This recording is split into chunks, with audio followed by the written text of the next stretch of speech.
The parable of the prodigal son is one of the most well-known stories told by Jesus of Nazareth, found in the New Testament, specifically in the Gospel written by Luke, in chapter 15, verses 11 to 32. This story is part of a trio of parables, along with that of the lost sheep and the lost coin. These three stories together are known as the parables of mercy or parables of joy. They are a representation of Jesus' compassionate and loving message, and Luke highlights them in such a way that many believe they form the core of his Gospel's message. Before we delve deeper into this fascinating story, remember to subscribe to our channel and turn on notifications, so you don't miss any of the biblical gems we prepare daily for you. Now, let's begin the story.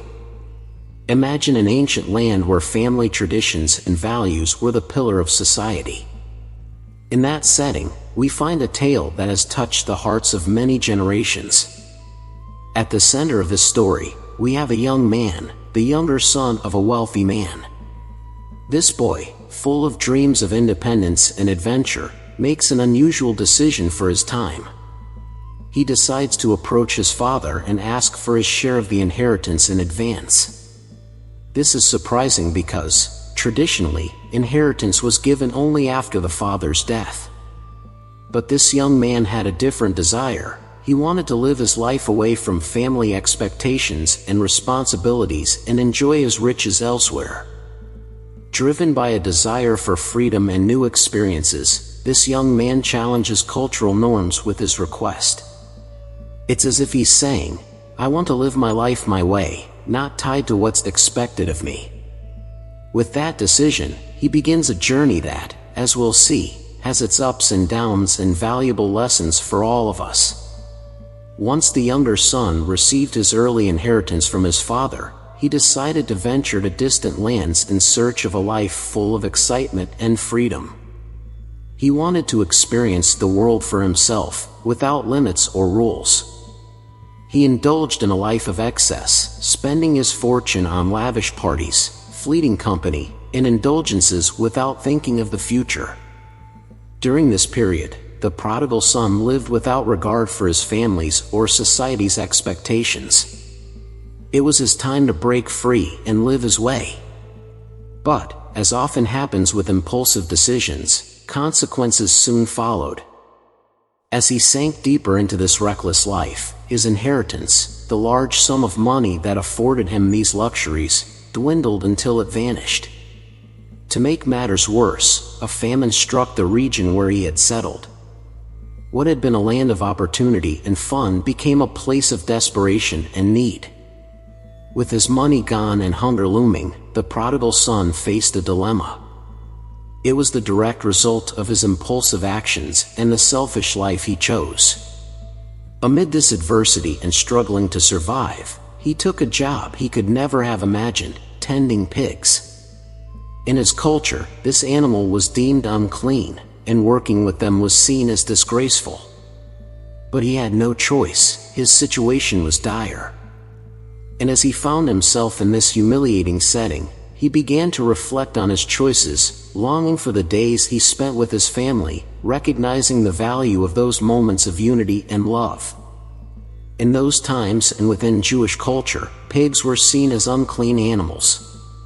The mere idea that the prodigal son was in contact with these animals had a profound symbolic impact. It was a clear representation of how far he had fallen, disconnecting from family traditions and his faith. It was not only humiliating by cultural and religious standards to tend pigs, but it also highlighted the desperation and poverty he was in. The famine had forced him to a point where, to survive, he accepted the most demeaning job he could find. Moreover, Jesus, in narrating this parable, mentioned that this young man, in his desperation, longed to eat the same food as the pigs, but no one gave him even that.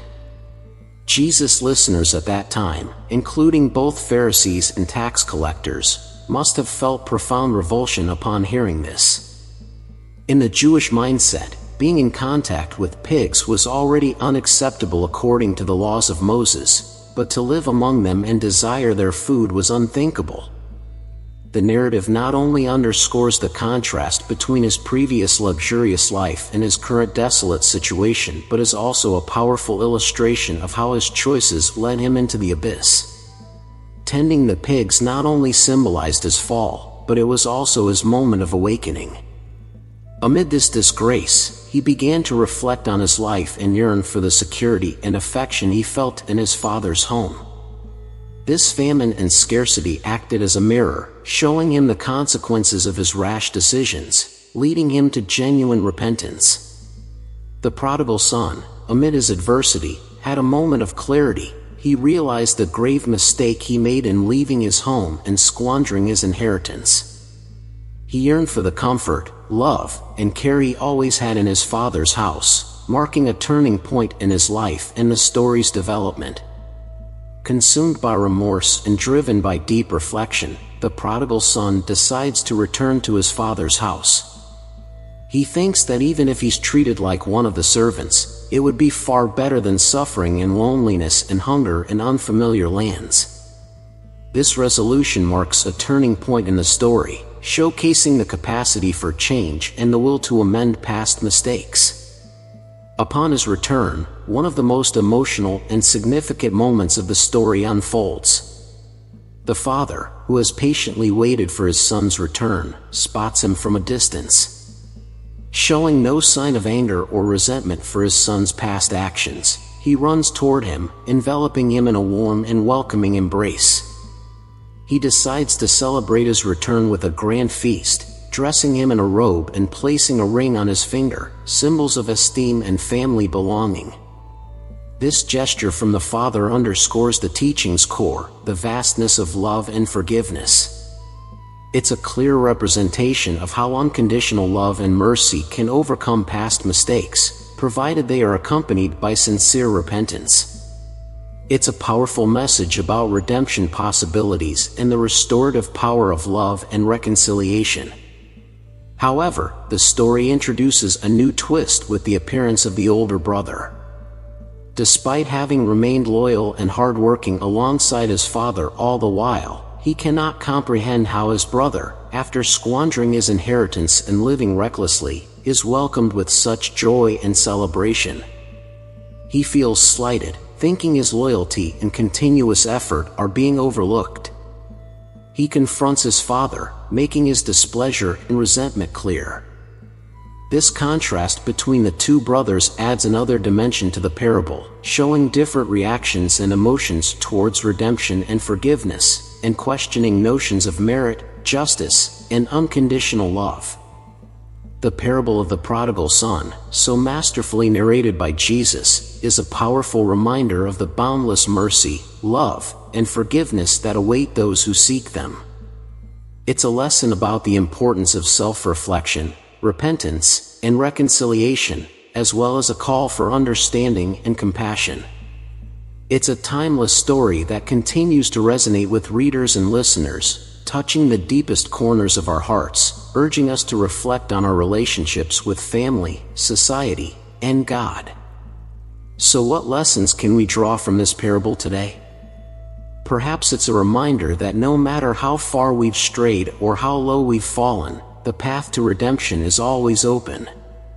True repentance can bring us back into the fold, back to the love that never wavers.